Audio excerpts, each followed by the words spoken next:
career, there was a couple people where I know exactly where I was when I talked to them. And I was at the beach in Florida, and for whatever reason the cell service was really spotty, but I had to stand in one spot. I couldn't move, and you know, one of the things that Brittany asked me on that initial phone call really struck me. She said, you know, you've watched me play over a year and a half, why now? And from that question, I knew that this is the person that we wanted and we needed. I almost committed to Belmont though.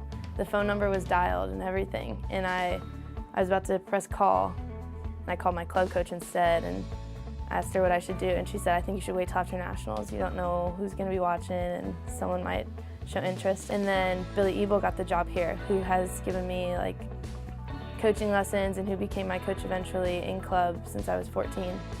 And he kind of told Brandon that I was looking at Belmont, and once Brandon heard that, he was like, well, we got to get her on a visit here. And I came here, I liked it more, and here I am. It's pretty unique in that sense for a player to be able to kind of, you know, command that presence, and she's done it, and she's done it just a tremendous job. I went to Project 658 my sophomore year during Christmas break, and we drove to Charlotte, and it is a refugee center because there's a huge refugee population there, where parents will come and bring their kids, and they'll kind of drop them off in a nursery where we were to take care of them. And then the parents would go and learn like proper English, how to do things around the house and other things to help them get along. And then in Malawi, we stayed in the Tendiri village, which was an orphanage for, I think there were about like 50 children there, and they had their own houses and house moms, and there's a school in the village, and then there's a hospital up the hill in the village. So if you weren't working at one of those, you're kind of just doing random jobs. I think it was early on in the trip that Brittany was one of the people that said, hey, listen, let's be here. Let's not be everywhere else. You know, let's be here. And it was kind of fun to hear that, you know, from a player's perspective.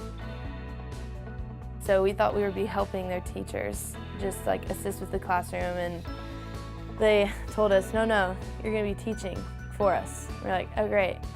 And these kids hardly know any English. They know a little, but their native language is Chichewa, so we were kind of learning Chichewa. And it was cool to just put volleyball and the athletic part aside and to just really enjoy the time there. More than anything, she's curious about, you know, not just her skills and you know, volleyball, but also life and kind of what path that she wants to go on. Volleyball here, I mean, is so much of your life, and if you don't have people around you that are caring about you and caring to get to know you, it can be really hard. And I was always treated that way. People wanted and made the effort to get to know me, so I embodied the word impact by just being able to get to know other people, and hopefully, if it happened, to have an impact or an influence on their life.